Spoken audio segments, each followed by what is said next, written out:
kayak artis top, kayak artis Hollywood, jalannya cepet.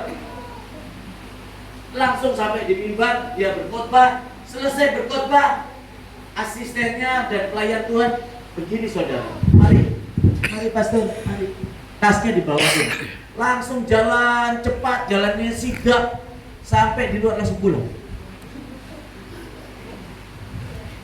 Giliran aku khotbah yang jam kedua,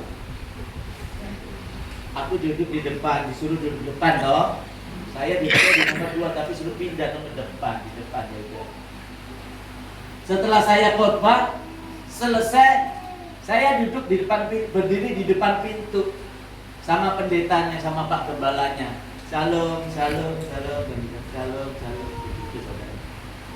Saudara, Yesus Kristus itu dia berkhotbah di bukit itu, khotbah duduk di rumput. Dia duduk begini. Dia tidak mempertahankan kealahannya.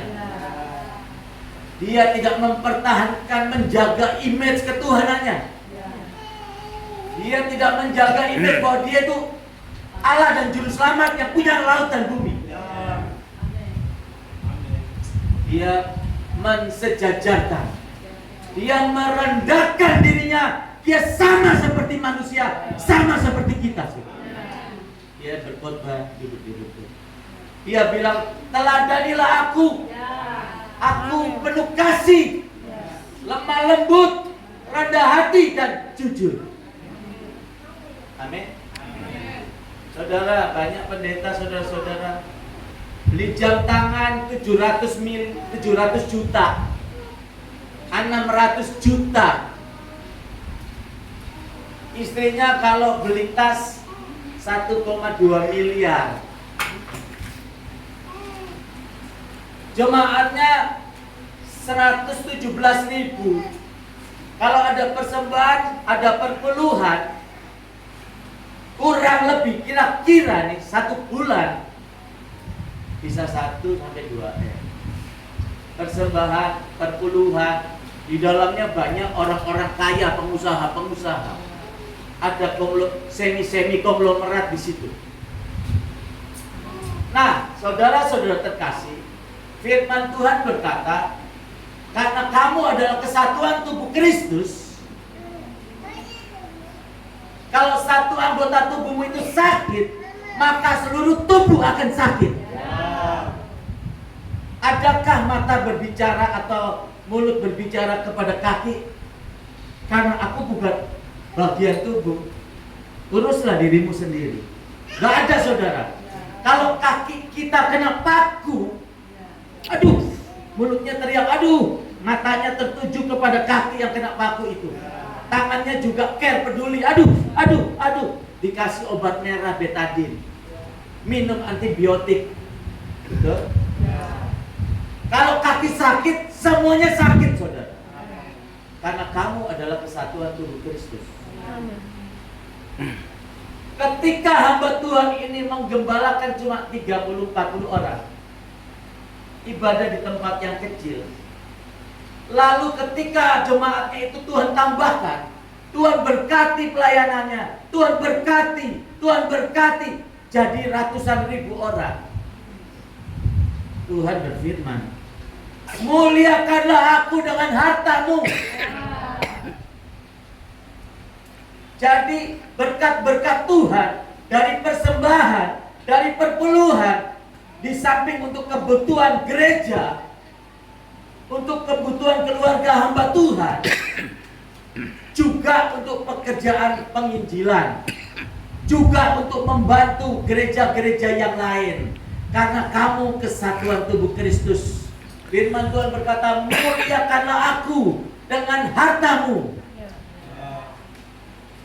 Kunjungi gereja-gereja di desa, itu cuma dari triplek, dari kayu-kayu, atapnya cuma dari terpal, alat musiknya keyboard, drum, nggak ada, cuma gitar. Datangi, bentuk panitia, diberkati. Butuh berapa ini gereja? Bentuk panitia langsung. Hubungi toko besi dan bahan bangunan, toko alat listrik, bangun gereja ini, beli alat musik.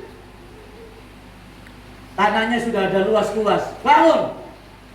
Kalau semua gereja dibantu seperti itu saudara, maka saudara keliling Indonesia nggak ada gereja kecil. Maka jiwa-jiwa ini, jemaat-jemaat ini, namanya juga jemaat, pemahaman rohaninya masih minim, kebanyakan ya, tapi nggak semua. Jadi mereka kebanyakan pilih, gereja di sana aja besar, gereja di sana aja pakai AC, gereja di sana aja di mall, iya kan? Enak, nanti habis ibadah kita jalan-jalan di mall, kita makan siang di mall, iya kan? Ini kalau di kota besar. Nah, saudara-saudaraku dalam kasih Tuhan, saya kasih ilustrasi. Saya sebagai bapak, saya punya anak 3 nih ya, 3. Ini yang pertama, kan bapak itu kaya kan? Mas dia punya semua, dia punya bumi, dia punya. Ini dikasih 10 miliar. Ini saya kasih 2 miliar yang kedua. Yang ketiga saya kasih 1 miliar. Yang paling tua saya kasih paling banyak kan?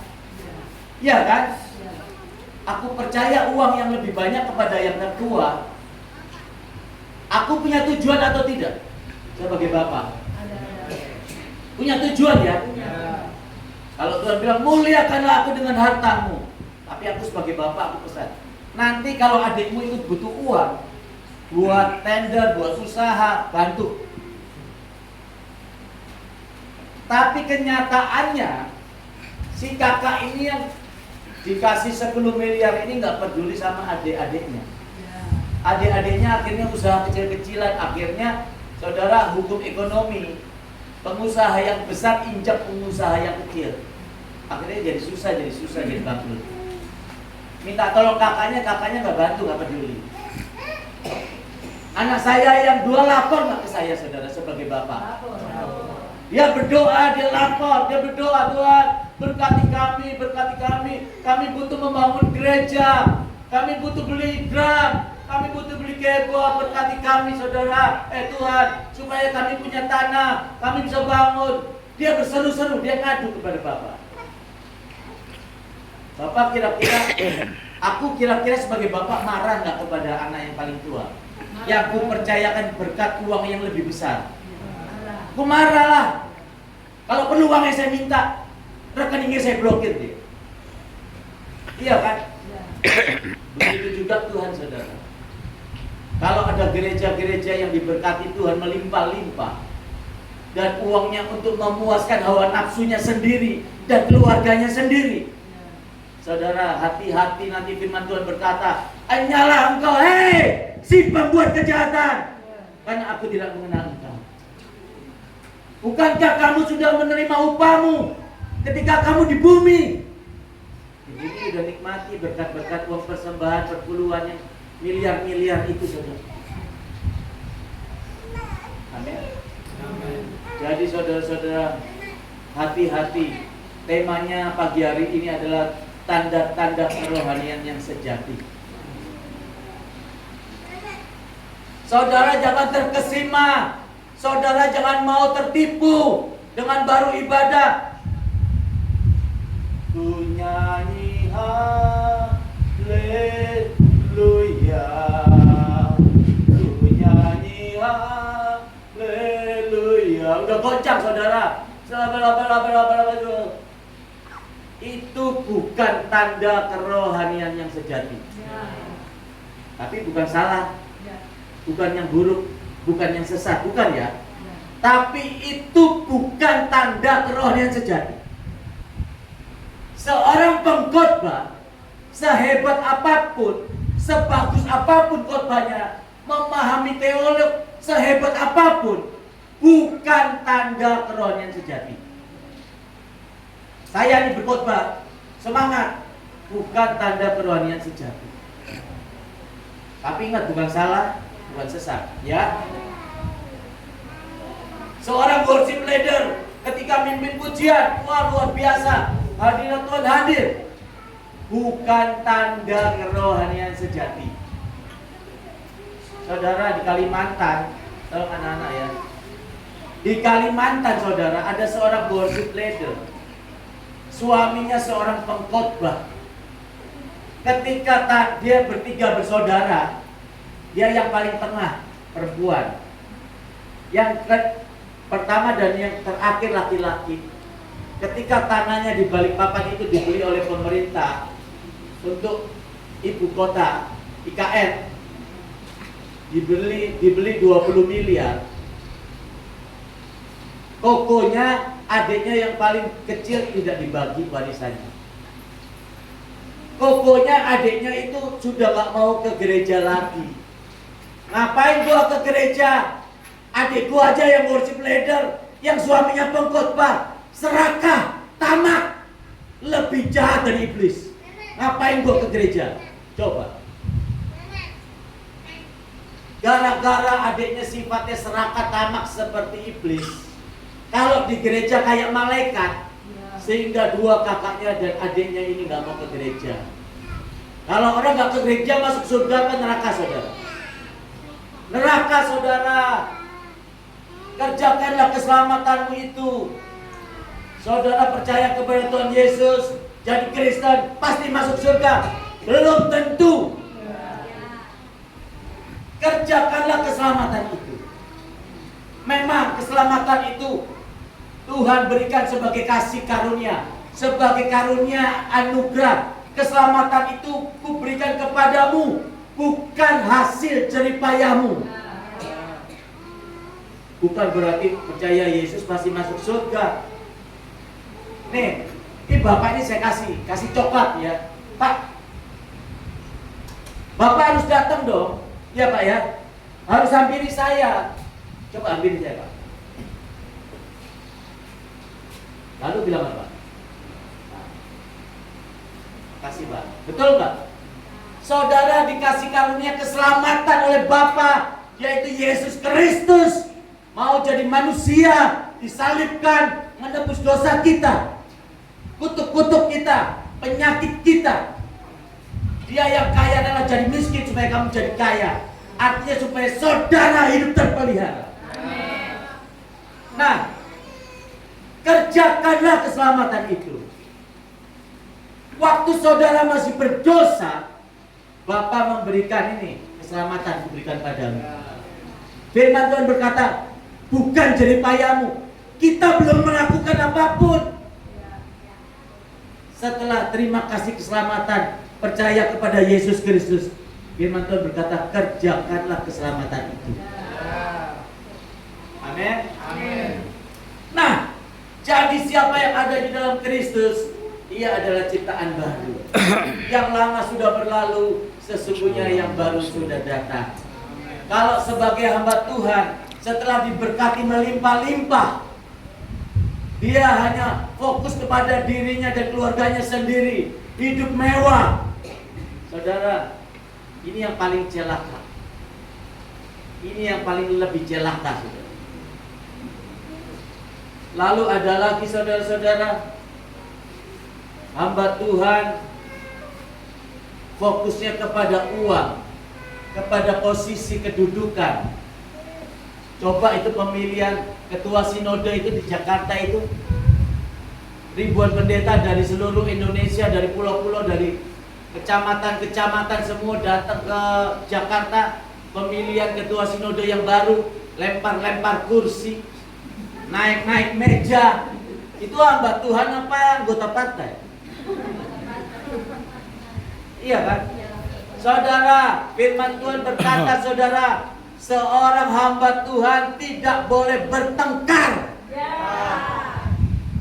Kalau yang udah baca firman Tuhan kata tahu itu ada firman Tuhan yang menyatakan begitu. Seorang hamba Tuhan tidak boleh bertengkar. Ini pemilihan sinode, ketua sinode aja bertengkar. Di Samlaki ada gereja Suara Ketebusan. Orang pengusaha datang mau bangun ya, mau bangun gereja yang lain ya, tetapi karena sesuatu hal nggak jadi, dia pindahkan materialnya pembangunan gereja kepada gereja Suara Ketebusan yang di Samlaki. Lalu gereja yang nggak jadi dibangun, Dia WA, dia kirim SMS yang kata-kata menghina, kata-kata mencaci maki, kata-kata yang marah-marah. Saudara, kalau hamba Tuhan yang benar, Yesus bilang, teladanilah aku penuh kasih, rendah hati, lemah lembut, jujur. Seorang hamba Tuhan itu orientasinya bukan uang. Seorang hamba Tuhan itu orientasinya bukan gedung besar.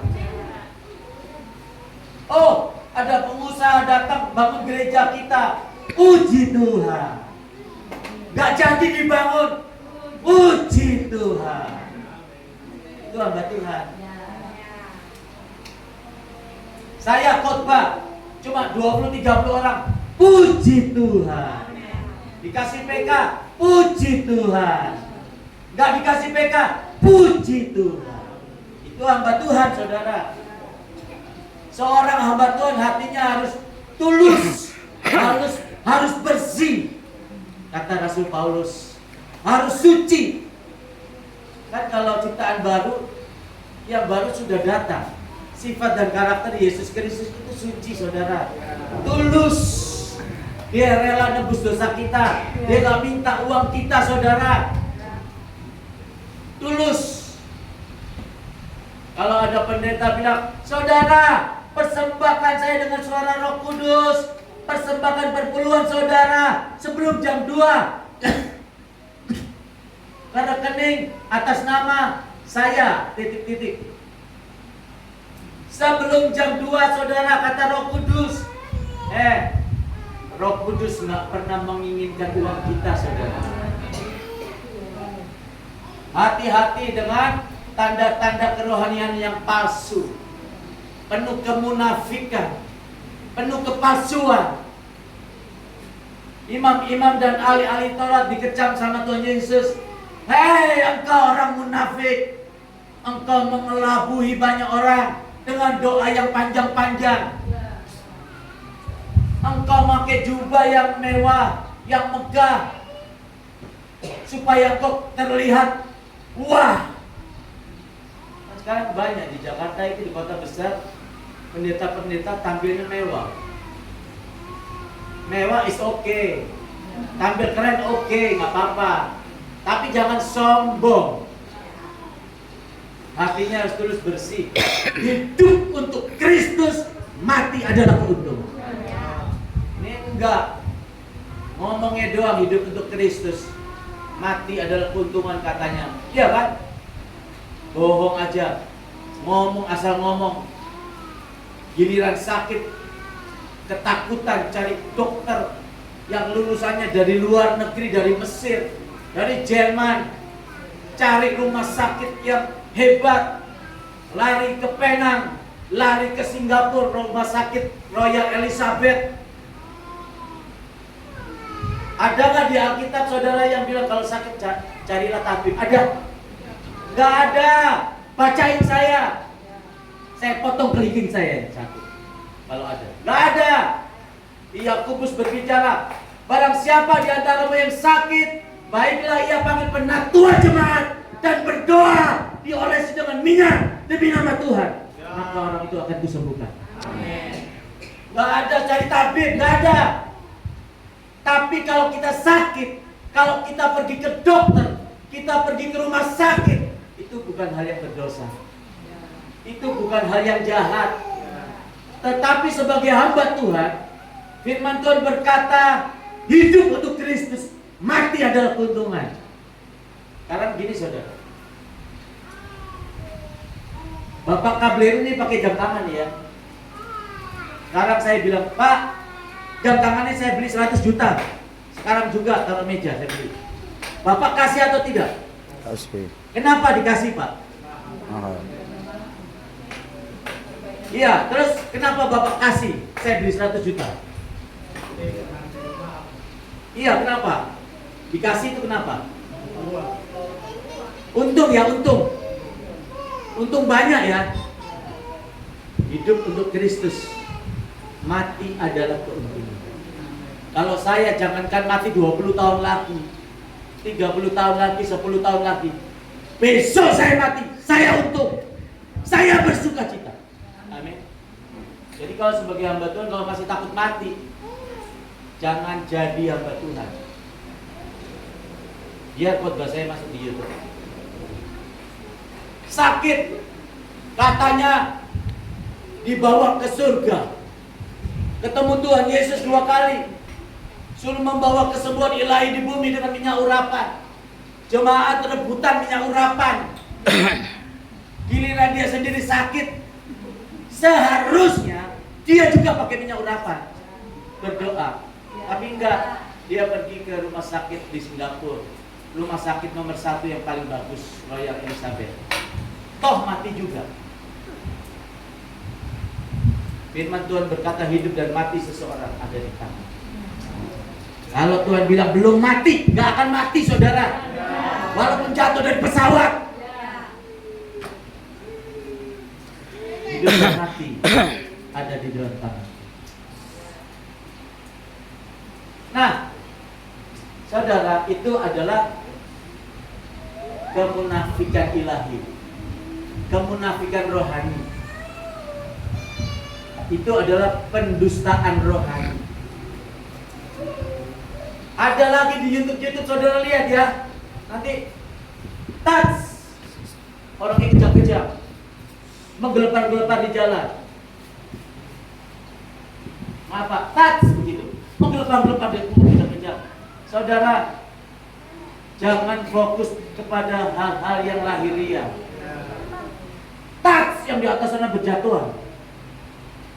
Touch, wah jatuh semua. Saudara, orang yang dijamah Roh Kudus, orang yang dipenuhi Roh Kudus, orang itu ada perubahan hidup.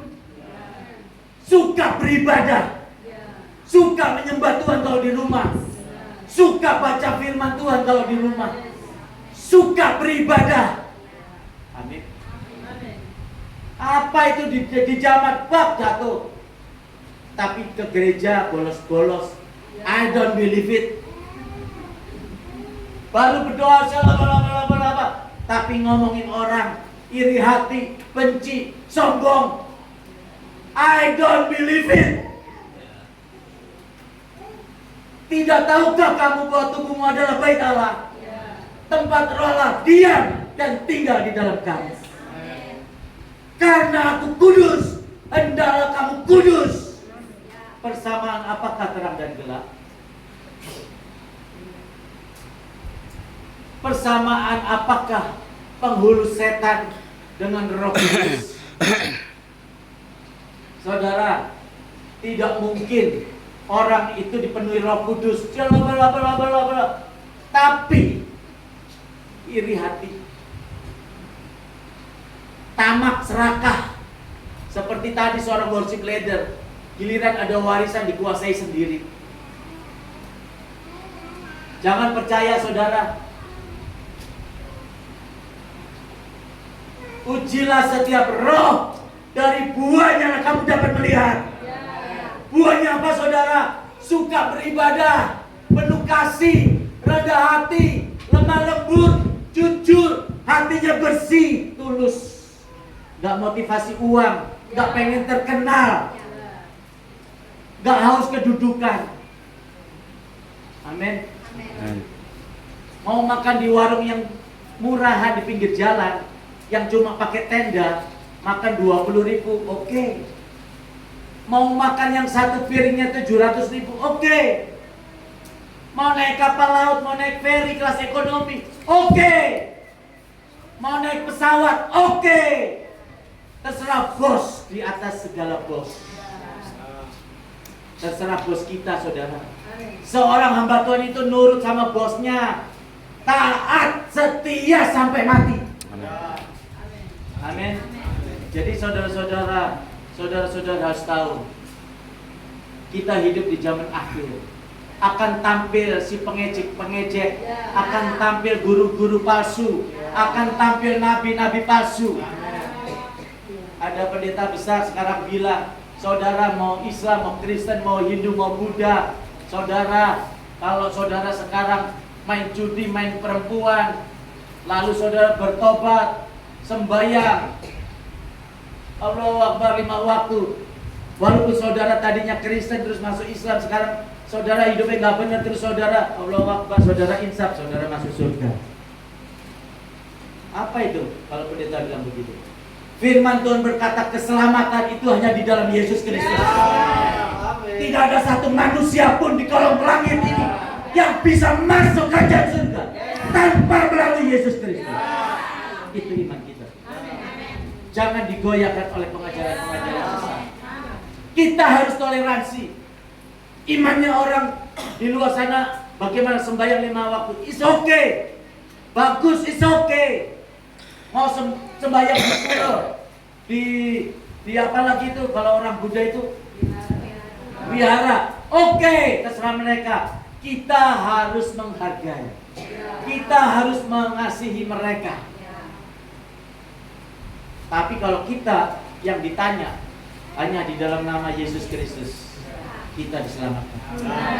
Tanpa Yesus tidak ada keselamatan.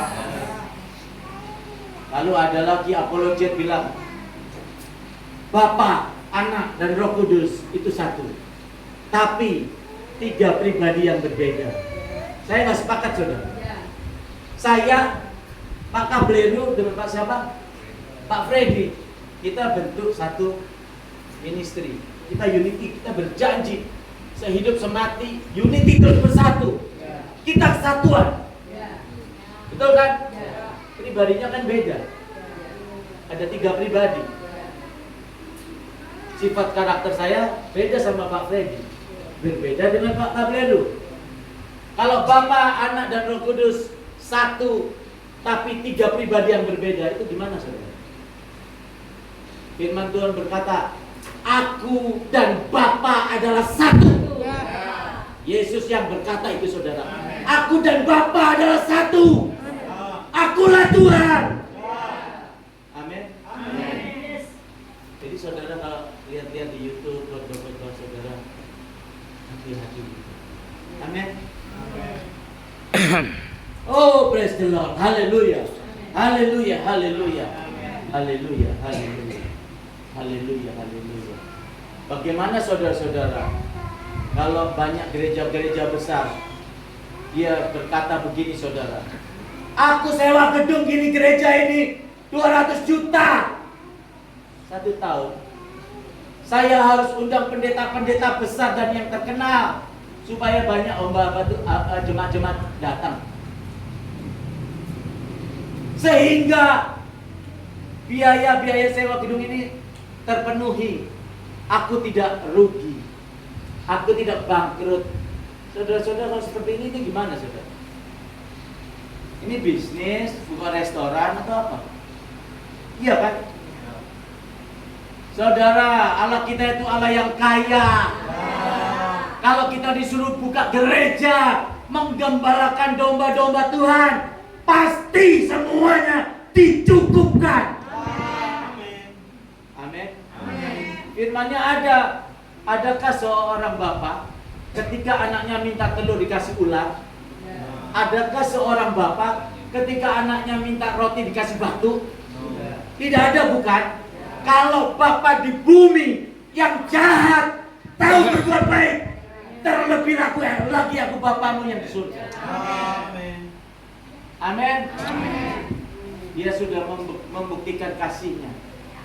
Anaknya yang terkasih yaitu Yesus Kristus dipersembahkan sebagai manusia untuk disalibkan menebus dosa kita, menebus, membayar lunas semua kutuk-kutuk dosa kita, sakit penyakit kita, kemiskinan kita, supaya kita itu sehat, kita hidup dan tinggal dalam kerajaan yang tak tergoncangkan.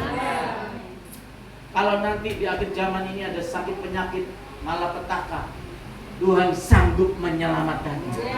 Tuhan sanggup melindungi engkau sehingga engkau tidak tertular penyakit. Mazmur 91 berkata, janganlah kamu takut terhadap penyakit sampar, penyakit menular yang berjalan di rembang tengah hari, di kegelapan malam, karena kamu hanya menonton saja. Semuanya itu tidak akan pernah menjamah. Amin. Jadi luar biasa firman Tuhan. Setiap perkataanku, setiap janjiku pasti ku genapi. Jadi nggak ada yang nggak, saudara. firman Tuhan pasti terjadi dan pasti dikenal. Amin. Amin. Haleluya. Jadi mari saudara-saudara, kita sungguh-sungguh berusaha. Bait Allah ini dipenuhi oleh Roh Kudus. Bait Allah ini dipenuhi Roh Kudus. Jangan dipenuhi sama aku. Ya, jangan saudara. Biarlah Roh Yesus Kristus itu yang tinggal di bait Allah ini, saudara. Dia berkuasa dan memimpin kita. Maka setiap janji Tuhan kita akan terima. Tidak ada penyakit, tidak ada malapetaka, tidak ada kegagalan, tidak ada kemiskinan yang dapat menimpa kita. Sebab apa dia berkata? Jikalau aku, Tuhan Allahmu, yang berjalan di depanmu, yang memimpin kamu, siapakah yang menjadi lawanmu? Katakan tidak ada. Tidak ada. Saudara mau dibuat bangkrut sama iblis? Tidak bisa. Saudara kuliah mau dibuat gagal? Tidak bisa. Saudara perkawinannya supaya cerai? Tidak bisa. Saudara mau dibuat iblis supaya kecelakaan, supaya sakit kanker, supaya sakit stroke? Tidak bisa. Karena semua sudah lunas dibayar oleh Yesus. Dan dia yang tinggal di bait Allah. Tidak tahukah kamu bahwa tubuhmu adalah bait Allah? Tempat Roh Allah diam dan tinggal di dalamnya. Kalau bait Allah ini Tuhan Roh Kudus, Roh Yesus Kristus, maka kepala, otak, urat saraf, mata kita, telinga kita, hidung kita, mulut kita, semua tangan kita, kaki kita, jantung, paru-paru, lambung, ginjal kita, semuanya akan dipulihkan menjadi sehat. Kamu akan berdiri tegak tercacak, tidak tergoyahkan setelah melakukan segala sesuatu. Amin. Haleluya. Saudara, sekian sampai di sini firman Tuhan. Mari saudara, jangan suka amin, amin, tapi di rumah nggak ada mesbah doa. Harus mesbah doa. Amin. Suka menyembah Tuhan. Bangun tidur pertama melek menyembah Tuhan. Walaupun saudara cuma 5 menit, walaupun 10 menit, walaupun baca ayat Matius 1 ayat 1 selesai. Itu bentuk saudara menghargai Tuhan. Bentuk saudara percaya pada Yesus Kristus. Bentuk saudara mengasihi Tuhan. Amin. Saya menyembah Tuhan gak pernah bolos, saudara. Dari tahun 2002 sampai sekarang. Lihat kondisi di kapal, ya paling 5 menit 10 menit. Kalau di rumah 1 jam. Baca firman Tuhan. Ada waktu nganggur siang hari, baca firman Tuhan. Aku sering berpuasa, merendahkan hati, merendahkan diri di hadapan Tuhan. Amin. Kemarin di Samlak itu ada gadis dari umur 4 tahun, perempuan ya, sampai umur 16 tahun disutuli. Dia dilecehkan sama tetangganya. Dilecehkan seksual. Saudara, waktu di gereja aku melayani khotbah, saya doakan dalam nama Yesus engkau roh bisutuli. Keluar. Tak keluar. Dia tak aktif, saudara. Saya di sampingnya. Nggak ada respon, matanya ngelirik ke saya gitu. Enggak. Tuli bisu. Dalam nama Yesus keluar. Telinga mendengar. Nggak ada respon. Kayak gedebok pisang. Lalu Roh Kudus bilang, suruh dia datang ke hotel. Datang nih, kan dia mau datang ke hotel ya. Saya dalam hati, ya Tuhan, ngapain dia datang ke hotel? Coba nggak usah ya. Coba aku nggak usah bilang begitu ya. Beban pikiran. Saya mau telepon, ibu nggak usah datang. Soalnya di gereja aja tadi saya doain nggak ada reaksi. Aduh, ngapain lagi ya? Terus apa ya? Datang dia. Waduh, dia datang. Duduk dia, bertiga kita ada hadapan. Aku cari alasan lagi. Ibu, gembala, kalau seperti ini harusnya orang tuanya hadir. Jadi kita bisa tanya-tanya, ini dibawa dukun kemana nih waktu itu. Waktu umur 4 tahun masih bisa ngomong. Terus dia demam dibawa dukun, jadi bisu dan tuli. Demamnya tapi sembuh. Dia ngomong gitu. Oh, dukunya namanya Pak Petrus, Pak Pendeta. Di pulau ini, aduh, alasan apa lagi saya? Tapi Roh Kudus bilang, usir itu ilmu kegelapan dari Petrus, usir. Oh iya, dalam nama Yesus. Tapi menyembah dulu nih ya. Setelah saya menyembah, saya jawab kalimatnya dalam nama Yesus. Saya engkau roh ilmu kegelapan dari Pak Petrus, keluar. Saya tidak telinganya, keluar. Ulang-ulang. Udah jengkel dan putus asa nih. Keluar. Dia tahu-tahu gini saudara. Wah, saya tambah semangat. Satunya lagi saya jawab dalam nama Yesus. Saya engkau telinga mendengar, dalamnya mendengar. Satu lagi mendengar saudara. Lihat saya. Lihat saya. Gitu kan? Dia lihat, dia ikuti saya. Saya sudah di Dobo, di Tual, saya nggak tahu. Bu Gembalanya saya telepon, Bu Gembala gitu. Pak Pendeta, Bu Gembalanya yang telepon. Pak Pendeta, Naomi itu kan di dapur lagi masak air. Terus saya dari depan, rumah saya itu panjang sampai ke laut. Saya teriak, Naomi, datang sini. Dia lari-lari, gitu. Jadi dia seperti anak kecil yang baru belajar ngomong lagi, tapi telinganya sudah mendengar bagus. Saya percaya 1 tahun, 2 tahun ke depan dia akan bisa berbicara. Amin. Nah itu saudara, jadi itu kesaksian, semoga menguatkan kita semua. Amin. Saya kalau 1 menit lagi ya, masih senang kan dengar? Apa udah selesai? Lanjut ya. Saya mau ngomong apa tadi? Oh iya, saya kalau untuk makan tidur di rumah saudara, bisa saudara. Nanti santai ada toko WA, minta dikirim barang, iya kan? Terus anak-anak saya juga bisa memberikan sumbangsi untuk supaya buat papa mamanya makan dan minum. Rumah sudah ada, mobil sudah ada. Sebenarnya saya kalau mau makan tidur bisa. Saya kan hobi pelihara anjing ya, anjing pitbull, double handler. Saya lari-lari jogging di pagi hari, di sore hari. Oh, saya bahagia banget. Iya kan? Saya nggak usah capek-capek kerja mikirin cari duit, ya kan? Tapi karena disuruh Tuhan pergi beritakan Injil. Jadi saya pergi saudara. Saya naik ferry, saudara, ombak. Saya mau muntah, saya pakai koyok dicegat sini, di kening kiri kanan, di leher, di pundak. Saya begini saudara. Kayak mau muntah, kayak pusing. Aduh saudara, betul kayak neraka. Tapi demi Kristus saya pergi. Ya. Saya pergi di khotbah di sana. Di Jayapura nanti gerejanya besar. Jemaatnya 700 lebih. Ibadah 2 kali apa 3 kali. Gereja besar. Saya akan melayani di sana. Saya semangat. Khotbah di Kalimantan, di gereja kecil, minta maaf, gerejanya nggak ada 10 orang. Coba, undang-undang jauh-jauh nggak ada 10 orang. Saya lihat ke belakang begini. Ya, begini.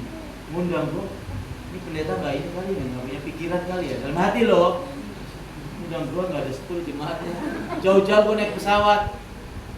Terus Tuhan bilang begini saudara, bukankah 1 orang bertobat, seluruh malaikat di surga bersorak-sorai? Saya langsung berlutut saudara, saya menangis saudara. Saudara sangat berharga di mata Tuhan. Saudara sangat berharga. Saya disuruh datang pergi jauh-jauh, belum tiket pesawat 5 juta lebih, belum pergi hotelnya belum. Cuma 7 jemaatnya 7. Tuhan bilang, bukankah 1 orang bertobat? Aku dan seluruh malaikat di surga bersorak-sorak. Betapa mahalnya saudara 1 jiwa. Makanya saudara lihat saya berkhotbah, saya semangat. Amin. Saya nggak lihat uang saudara. Saya nggak lihat supaya saya terkenal saudara. Saya pergi karena hidupku untuk Kristus. Mati adalah keuntungan. Aku bernasa nggak minum obat, aku nggak ke rumah sakit. Kemarin di bau-bau, aku demam 3 hari saudara. Pusing kepala, matanya panas, leher pegel semua, tulang-tulang pundak, tangan kram di sini, dipegang gini sakit kram, kebas-kebas, lutut saya, pinggang saya, ensel kaki saya semua sakit saudara, badannya panas, dalamnya kedinginan. Aku bertahan, aku tidak minum obat. Aku bertahan, aku tidak begitu.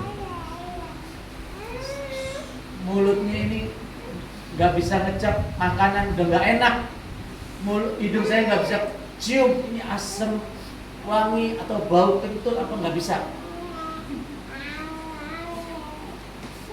Selimutan, saya nggak makan 3 hari, nggak ada nafsu makan, cuma air minum. Yesus sembuhkan aku, nama Yesus aku sembuh. Hei kau ada penyakit demam, keluar dari tubuhku dalam nama Yesus. Dia berkeluar. Siang-siang dalam nama Yesus membawa penyakit demam. Roh jahat yang membawa penyakit demam, keluar dari tubuhku dalam nama Yesus. Saya masih demam. Saya nggak minum obat 1 hari, 2 hari, 3 hari. Saya telepon istri saya beliin 2 tiket pesawat, saya dukung katakannya di situ. Beliin tiket pesawat, dibeliin tiket pesawat. Saya bawa ransel saudara dari sini sampai depan situ ya, di bandara ini. Ransel tas saya itu saya taruh lah. Aduh, itu saya jongkok.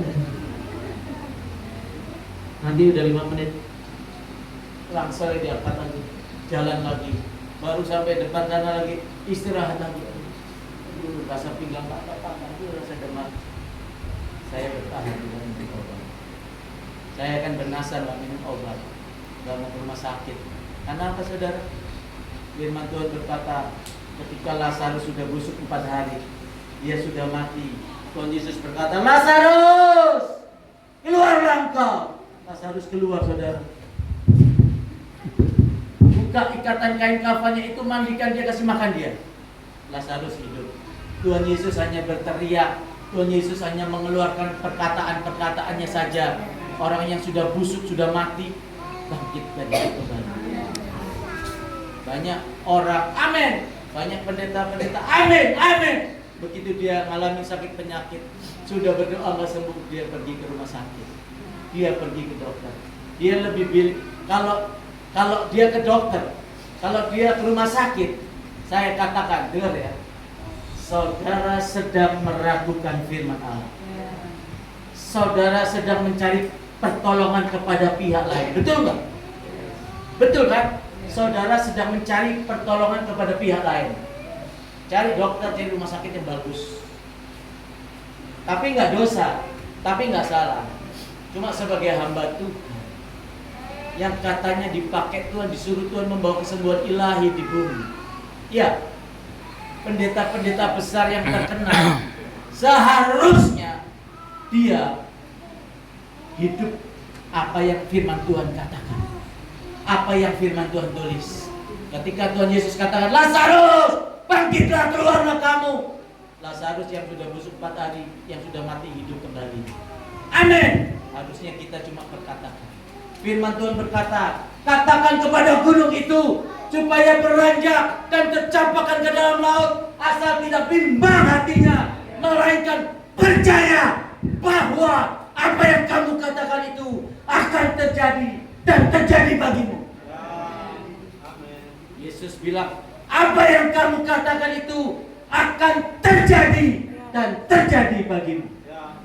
Semua perkataanku, semua firmanku pasti terjadi, pasti kugenapi. Itu kata Tuhan. Amin.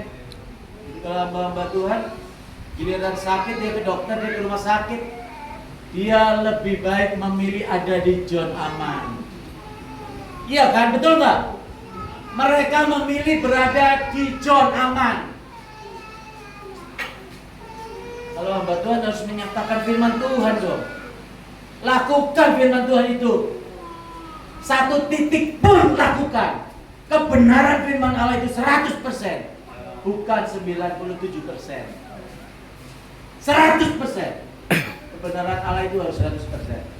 Pak, nanti kalau terlambat kata dokter saya mati, Pak. Kan firman Tuhan bilang, hidup dan mati seseorang ada di tangan. Iya kan? Kok bisa-bisanya dokter itu melebihi Tuhan? Kalau terlambat nggak ke dokter, sakit lambungmu itu udah kronis, kamu bisa mati. Benar nggak? Dedi Petet itu mati, artis tahu kan Dedi Petet? Itu mati karena asam lambung. Nah, hamba Tuhan itu harus mempercayai firman Allah 100%. Jangan takut mati. Tuhan bilang ini, burung pipit 2 ekor sendiri. Jikalau gugur ke bumi, seizin dan sekehendak Bapamu yang di surga. Apalagi kamu yang kuciptakan serupa dengan gambarku. Rambut kepalamu pun terhitung semuanya. Oleh sebab itu kamu jangan takut. Kamu jauh lebih berharga dari banyak yang hidup. Ada burung gereja, lihat, itu ada burung gereja Pak, kelindes mobil mati gepeng. Iblis izin Bapak. Kalau Bapak bilang, tidak boleh burung gereja mati. Nggak ada burung gereja mati. Iblis nggak punya hak apa-apa. Iblis bisa memberkati nggak? Coba saya tanya. Saya tanya nih pendeta-pendeta nih banyak, saya keliling, saya tanya. Iblis bisa memberkati nggak? Hah? Siapa yang bisa? Coba angkat tangan. Bapak-bapak kita belajar. Bisa? Bisa. Banyak pendeta saya keliling Indonesia, saya tanya pendeta gereja-gereja besar, dia bilang bisa. Ada nggak di Alkitab tulis? Iblis bisa memberkati? Ada? Iblis itu bapak pendusta. Dia cuma bisa bohong. Firman Tuhan berkata gini, dengarin saudara. Seyogianya berkat-berkat ini ku persiapkan untuk anak-anakku. Iya kan? Aku mendatanginya di waktu pagi hari sebelum fajar menyingsing, dan aku memberkati. Mengapa berkatku tidak bisa datang kepadamu? Karena dosamu. Saudara, berkat ini di udara Tuhan sudah persiapkan buat kita. Baca firman Tuhan ya. Apa yang terjadi di alam nyata terjadi dahulu di alam roh. Jadi berkat ini sudah sediakan buat anak-anak Allah. Tapi kita berbuat dosa. Setelah bangun tidur, kita ngopi, teman ajak judi, kita judi. Teman ajak main perempuan ya. Gue lagi di hotel ini nih. Ada temen cewek 2 ya, ikut gue lah satu. Dia pergi main cewek. Mengapa berkatku tidak bisa datang padamu? Karena dosamu. Ketika berkat ini melayang-layang tidak bisa datang kepada kita, roh jahat itu, iblis itu yang adalah pendusta, pencuri, pembunuh yang keji. Berkat ini diambil. Dia tuh bilang, Tuhan, anakmu ini berbuat dosa, dia nggak bisa menerima berkat yang daripadamu. Setiap perkataan Allah itu harus terjadi, saudara. Dia komitmen, dan itu terjadi, nggak bisa datang kepada anak-anak Allah. Diberikan kepada orang-orang yang cari kekayaan di Gunung Kawi. Makanya saya nggak setuju gereja-gereja itu pergi doain tempat-tempat keramat, di tempat nyanyi Loro Kidul di Jogja, di Pantai Selatan. Hai engkau roh jahat, hai engkau iblis, keluar, tinggalkan. Gak bisa.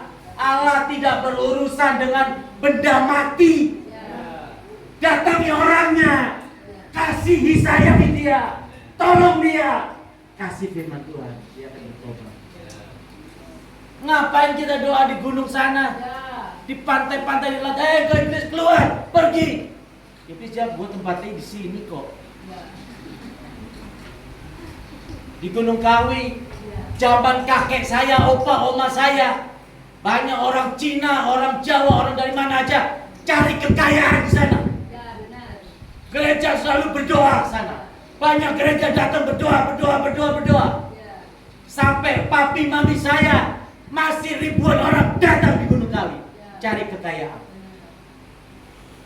Sampai zaman saya datang sana masih ribuan orang cari kekayaan.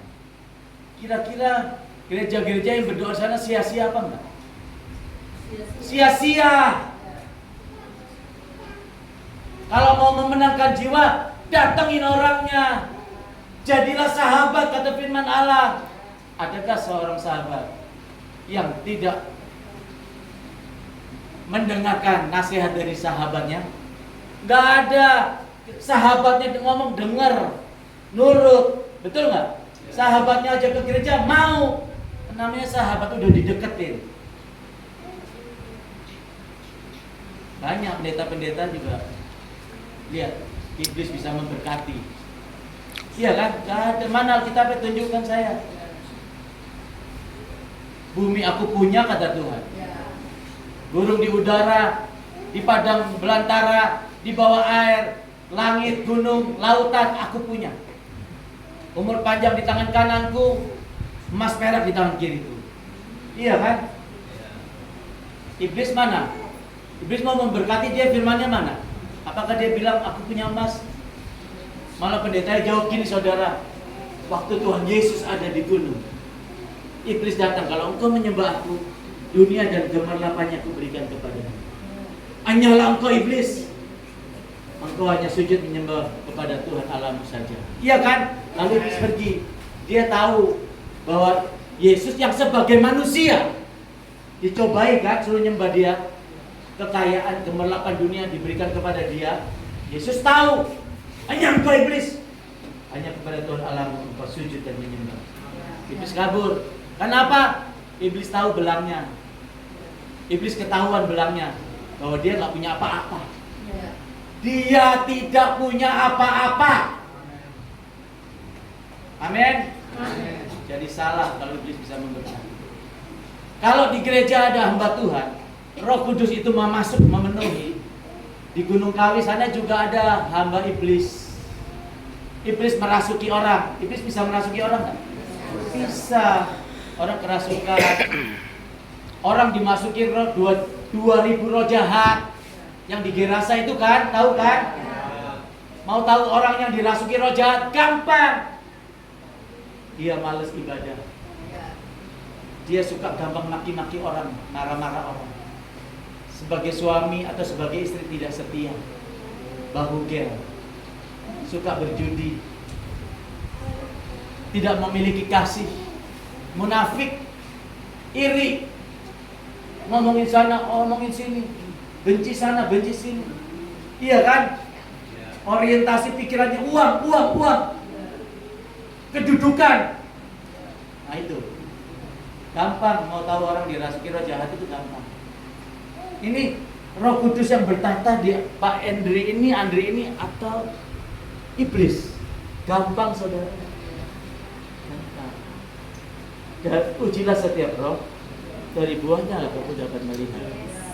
Kita jangan dibohongin lagi sama iblis. Dia kan pendusta kan? Hati-hati. Nah, yang celakanya hamba-hamba Tuhan yang ini dirasuki roh-roh transfer spirit imam-imam dan ahli Taurat nih, orang Farisin. Sehingga banyak gereja-gereja sekarang dengan penuh kemunafikan. Banyak dengan orientasinya uang. Orientasinya supaya terkenal, supaya dia besar, terkenal. Iya kan? Tapi itu khotbah saya yang berikutnya ya. Kalau Tuhan izinkan kita ketemu lagi. Oke, Tuhan Yesus memberkati saudara semua. Berikan pujian buat Tuhan Yesus. Haleluya. Mari kita berdoa. Pemain musik saya undang, worship leader, singer. Mari kita fokus hati, kita berdoa bersama-sama. Terima Roh Kudus saudara. Ayo. Dalam nama Yesus, katakan dengan iman sekarang. Angkat tangan saudara tinggi-tinggi dengan iman. Doa yang benar, orang benar besar kuasanya. Doa yang dijawab Tuhan adalah doa yang hidup benar. Doa yang sungguh-sungguh, bukan doa yang panjang-panjang, bukan kata-kata yang indah. Katakan sama-sama dengan sekali saya sekarang. Dalam nama Yesus, aku mengucap syukur, aku berterima kasih. Aku mendengar firman Allah yang murni dan sejati. Aku berterima kasih. Aku percaya. Hari ini aku buka hatiku. Tuhan, inilah bait Allah. Tempat Engkau tinggal di dalam hatiku. Katakan, Roh Kudus, tinggallah di hatiku. dosaku. Aku buka sekarang selebar-lebar. Ampuni aku. Kalau selama ini aku tidak membuka pintu hatiku sungguh-sungguh, hari ini Roh Kudus, aku sambut Engkau. Katakan, aku sambut, aku hargai, aku berikan hak yang sepenuhnya. Engkau yang bertahta di hatiku, memimpin hidupku. Dalam nama Yesus, kalau Tuhan yang berjalan di depanku, siapa yang menjadi lawan? Tidak ada. Oleh sebab itu hari ini aku percaya hidupku diberkati Tuhan, dipelihara Tuhan, berbahagia, tidak ada perceraian, tidak ada kutuk mati muda, tidak ada sakit penyakit, tidak ada kegagalan. Dalam nama Yesus, kami sekeluarga sehat dan banyak umur. Haleluya. Haleluya. Terima kasih Bapak. Terima kasih Tuhan Yesus. Terima kasih Roh Kudus. Mari saudara-saudara kita katakan amin. Berikan pujian